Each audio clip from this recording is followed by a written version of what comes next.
Hello, my name is Lee. Today I'd like to share with you the use of a compressor in Ableton Live in a musical context. First, take a look at this little choir piece that I set up.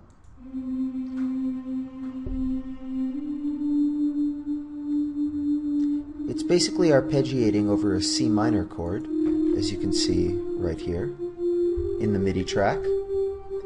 I have this spectrum set up from the tool over on the side here. And now, let's stop the clip. I'm just going to add this compressor here, just like that, and turn it off for now. Start the clip up again. Now if I turn the compressor on, you'll see a number of features. First, this makeup right here is what Loden talks about the auto correction for the output. You can often turn this off if you'd like to compress and then use the fader. But what I'd like to show you today, if you look over here with the threshold, so I'm going to leave this on because the actual musical effect I'm talking about utilizes this quite nicely. Because this was from a MIDI performance, I didn't control the volumes, the vectors, as Ableton has it, which you can see right here, though I could have to create kind of an interesting performance. But what I'm going to do is I'm going to bring the threshold right into this area here. Now hopefully you're able to hear how it kind of picked up this sense of relative loudness in the performance.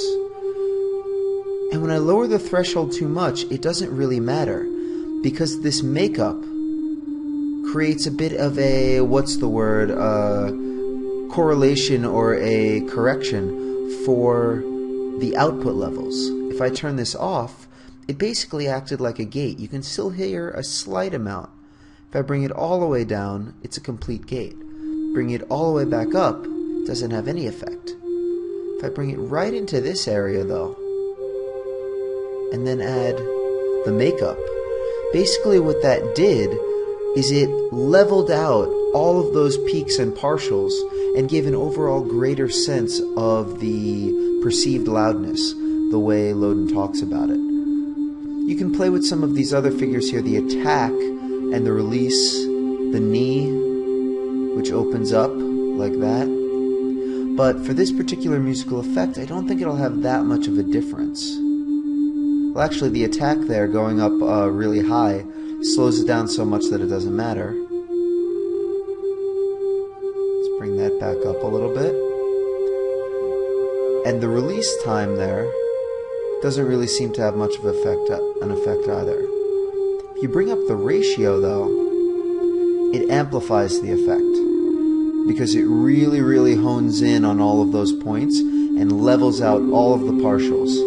If I turn off makeup, you'll notice it doesn't really have much of an effect, and again acts like a gate, or just letting everything through. So this is an example of how this auto correction can actually be used quite effectively. I hope you enjoyed that, and here, take a look at the rest of the piece.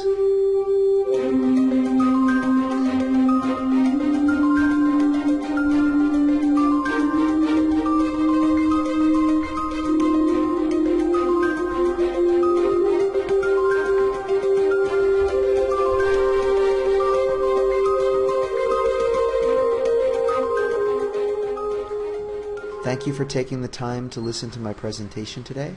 I hope you enjoyed the performance.